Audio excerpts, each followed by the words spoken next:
चलो एक नया टॉपिक चालू कर रहे हैं। This is under decision making वाला टॉपिक। ये आप लोग का जो चैप्टर है डिसीजन मेकिंग, उसके अंदर का ये टॉपिक है। ये 5 मार्क्स के लिए आएगा। इसमें 2 क्वेश्चन मैंने अपलोड किया है, पीडीएफ ग्रुप में शेयर कर दिया है, और ये दोनों क्वेश्चन विद सोल्यूशन है। तो पीछे सोल्यूशन भी देखिएगा और क्वेश्चन भी है। आइए स्टार्ट करते हैं। Question number 1, Right Wheel Cycles Limited purchases 20,000 bells पर एनम। वो क्या खरीदता है? 20,000 बेल्स खरीदता है from an outside supplier at ₹5। अभी उसका कितना कॉस्ट पड़ रहा है बेल्स खरीदने का, बताओ। उसका कॉस्ट लग रहा है 1 लाख, और पर यूनिट कितना लग रहा है? ₹5। वो खरीदता है 20,000 बेल्स पूरा साल का। The management feels that these will be manufactured and not purchase. उनको क्या लग रहा है? उसको खरीद लेना चाहिए, नहीं बना लेना चाहिए। और अगर बनाने का कॉस्ट कम है तो ऑब्वियसली बनाओ, खरीदे क्यों? तो हम लोग क्या होगा? कॉस्ट सेविंग्स होगा। तो डिसीजन लेना है कि खरीदे कि बनाए। ठीक है, तो डेटा देखते हैं क्या दिया है। A machine costing 50,000 will be required to manufacture. अभी तक बताओ मेरे पास मशीन था क्या पहले से? नहीं। अगर एक सम मैं दूसरा वाला कराऊंगा कि उसमें ऑलरेडी ये खर्चा लग रहा है, और मेरे को बोला जा रहा है डिसीजन लेने की अब ये करना चाहिए कि नहीं करना चाहिए, वो जो खर्चा लग रहा है वो तो लगेगा ही। वो होता है फिक्स्ड कॉस्ट, उसको बोलते हैं संक कॉस्ट। मैं बताऊंगा, सब में फिर क्लैरिटी आएगा आप लोग को। एक होता है संक कॉस्ट, कमिटेड कॉस्ट। इसका मतलब होता है ये लग चुका है, वो तो लगेगा ही, वो तुम्हारा डिसीजन मेकिंग में पार्ट नहीं लेगा। बट यहां वाला जो फिक्स्ड कॉस्ट है कितना का? 50,000। यहां पर काम आएगा, बिकॉज अगर हम परचेज करते हैं घंटा 20,000 बेल्स खरीदते हैं, तो मेरा ये मशीन लगेगा नहीं। तो ये मेरा डिसीजन मेकिंग में रेलिवेंट है कि मशीन कितना का कॉस्ट है मेरा? 50,000। मशीन का कितना कैपेसिटी है? 30,000 यूनिट्स, एंड लाइफ कितना है? 5 ईयर। हमको कितना घंटा चाहिए? हमको चाहिए बेल्स चाहिए 20,000। तो कैपेसिटी है 30,000, हमको तो चाहिए 20,000 ही।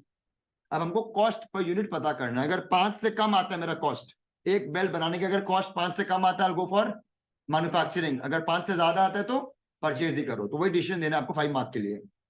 The following additional information are available. Material cost कितना है? ₹2। Labour cost ₹1। वेरिएबल कॉस्ट कितना है? 100% of labour cost. Labour cost कितना है? तो ये भी कितना आ गया? ₹1 पर यूनिट। अभी तक कितना हो चुका है मेरा? कौन सा खर्चा बच गया? मशीन का depreciation cost. You can not add 50,000 direct. Machine का क्या कॉस्ट होता है? Depreciation over the 5 years. हमको तो इस साल का हमको डेप्रिसिएशन ऐड करना है। ठीक है, you are required to advise whether the company should continue to purchase the bell from the outside supplier or should make them in the factory. ये बताना depending on the cost per unit. The company should accept an order to supply 5,000 bells to the market at a selling price of 450 per unit. ठीक है, इसको पहले देखते हैं। आ जाओ पीछे आ जाओ।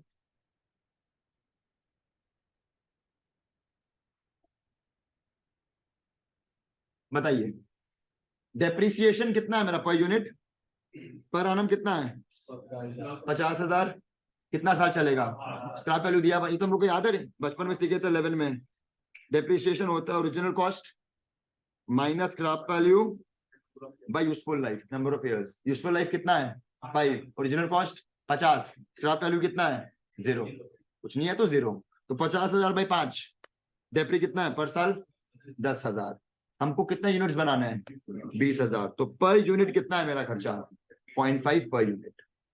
तो मेरा कितना खर्चा हो गया? 4 तो था ही, और डेप्री कितना खर्चा लगेगा पर बेल का? तो कितना टोटल कॉस्ट हो गया? 4.5। तो बनाने का कितना खर्चा लग रहा है?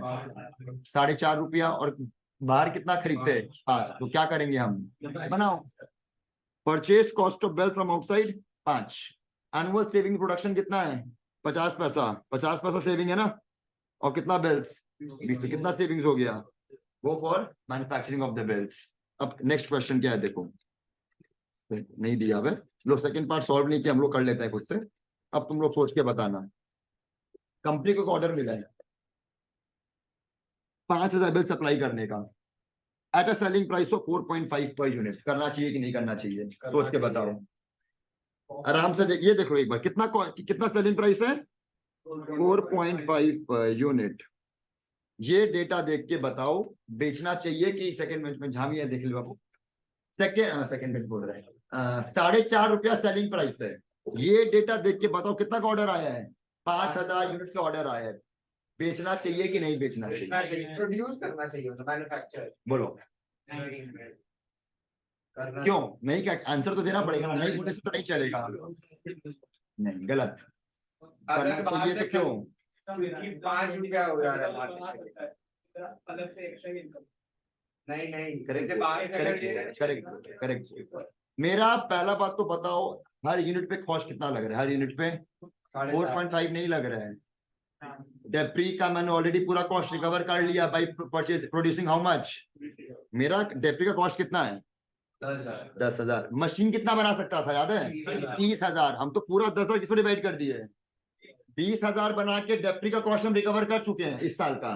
तो डेप्री खर्चा अब नहीं लगने वाला है। एक यूनिट भी एक्स्ट्रा बनाते हैं हम तो डेप्री लगेगा? सोच के बताओ, क्योंकि मेरा डेप्री कॉस्ट कितना था? 10,000। मेरा कितना यूनिट हम डिवाइड किए? हम 50 पैसा डाल दिए 20,000 यूनिट्स पे, तो मेरा कॉस्ट कितना रिकवर, डेप्री का कॉस्ट कितना रिकवर हो गया? तो डेप्री तो नहीं लगने वाला है। अब मेरा एक यूनिट एक्स्ट्रा बनाने के पता कितना लगेगा? सिर्फ 4 रुपया लगेगा। और बेच कितना रहे हैं? 4.5। 50 पैसा है, 1 पैसा का भी प्रॉफिट है तो क्यों नहीं करेंगे? तो मेरा प्रॉफिट कितना होगा? मेरा प्रॉफिट होगा 5,000 करके 4.5 का सेलिंग प्राइस, कॉस्ट प्राइस कितना है? 4। 50 पैसा into 5, 2,500 profit. Go for it. माने तुम जो बोला पीछे में वो नो प्रॉफिट नो लॉस, वो इसको ये समझ लिया। तो डेप्री का तो कॉस्ट मेरा रिकवर हो चुका है भाई, क्योंकि मैंने डिवाइड किया था यहाँ पर कितना यूनिट से? 10,000।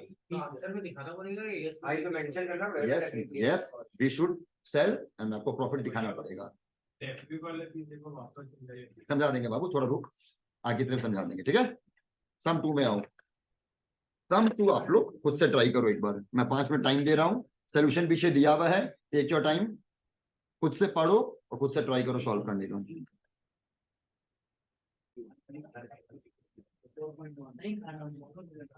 आइए, आप लोग तो सुन चुके हो, मैं रिकॉर्डिंग में डाल देता हूं एक बार। एक कंपनी 3 कंपोनेंट बनाता है, यहीं पर लिख लेते हैं एक बार। Component 1, component 2, component 3। पर कंपोनेंट 1 क्या करता है? वो परचेज, ठीक है? कंपोनेंट 1 वो कर रहा है purchase. The company is currently developing profit plan, sales are seasonal. Component 2 cannot be acquired, ये तो मैन्युफैक्चर होगा मस्ट, ये तो और कोई ऑप्शन ही नहीं है, मस्ट मैन्युफैक्चर ही करना पड़ेगा। अभी भी क्या हो रहा है? ये भी कंपोनेंट 3 भी क्या हो रहा है? मैन्युफैक्चर। बट एक प्लान प्रपोज हुआ है कि परचेज भी कर सकते हैं कि नहीं, ये पता करके दो। तो क्वेश्चन इसके ऊपर ही निर्भर कर रहा है, पूरा डिपेंड कर रहा है। However, component 3 can be purchased। तो यही क्वेश्चन है नीचे, मैं आपको बीच का एक बार पार्ट दिखा दूंगा। 12,000 यूनिट्स का बात हो रहा है सप्लाई करने का at 5.20 per unit. Should the company buy or make component 3? Explain the relevant factors influencing your decision. एक बार आप खुद से, मैंने डिस्कस कर लिया एक बार कि मेरे को कंपोनेंट 3 बनाते हैं, बनाने से क्या शिफ्ट कर सकते हैं परचेज में या नहीं। बट एक ही मेरा जो प्रोडक्ट है उसमें तीनों लगता है, ये तीनों लग रहा है, तो डिसीजन सोच समझ के लीजिए। कंपोनेंट 3 का 12,000 का ही मेरे को कॉस्ट दिया हुआ है, ये कितना में दे रहा है? 5.20। ऑब्वियसली सोच के करना पड़ेगा, देख के तो बहुत सिंपल लग रहा है कि भैया कितना में हम बनाते थे, ये कितना में दे रहे हैं। ऑब्वियसली भैया परचेज कर लो, देख के ऐसे लगेगा, बट ऑब्वियसली देखो, अच्छा से समझो, फिर डिस्कस करेंगे।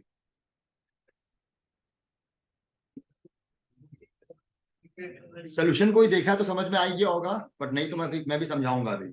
आइए, मेरा कौन कौन सा वेरिएबल कॉस्ट है जो मेरे को लगेगा ही? मटेरियल कितना? 1.4, labour 2.2, fixed overhead, fixed overhead चाहे हम बनाए चाहे हम खरीदे, ऐसा है क्या अगर हम बाहर खरीदे तो ये लगना बंद हो जाएगा? फिक्स्ड कॉस्ट क्या होता है पता है? जो आप करो नहीं करो लगेगा ही। तो डिसीजन मेकिंग में ये कॉस्ट कैसे काम आ रहे हैं? तो ये क्या होगा? हट जाएगा, ठीक है? Annual machine rental, special machine used only for component 3। अगर हम परचेज करने जाते हैं तो ये लगेगा, और अगर खरीदते हैं बनाते हैं तो रेलिवेंट कॉस्ट है मेरा ये 0.5 per unit. Factory overhead variable तो कितना लग रहा है? 2, 3, 4, ₹5.10। एवरेज स्टोरेज कॉस्ट ये भी कौन सा है, ये लगेगा ही। तो मेरा दो खर्चा कौन सा फिक्स्ड है, 80 पैसा मेरा क्या है फिक्स्ड, ये मेरा क्या है।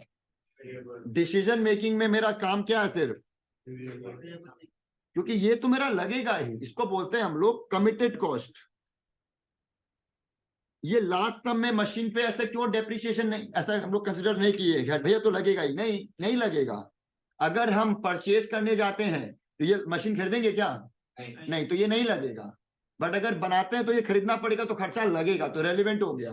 जैसे यहाँ पर हम लोग मशीन खरीदेंगे तो लगेगा, ये रेलिवेंट है। ये और ये मेरा इररेलिवेंट है, क्यों, करो आप परचेज करो चाहे मैन्युफैक्चर करो, ये तो लगेगा ही। तो मेरा डिसीजन मेकिंग के लिए ये कॉस्ट क्या हो गया, इररेलिवेंट। तो मेरा कितना खर्चा लग रहा है, ₹5.10 अगर हम बनाते हैं तो, और हमको आउटसाइड में कितना दे रहे हैं 5.20। आ गया डिसीजन। अब सोल्यूशन देखो, ये 5 मार्क्स के लिए आता है आप लोग का, ये नोट देना बहुत जरूरी है। देख लो,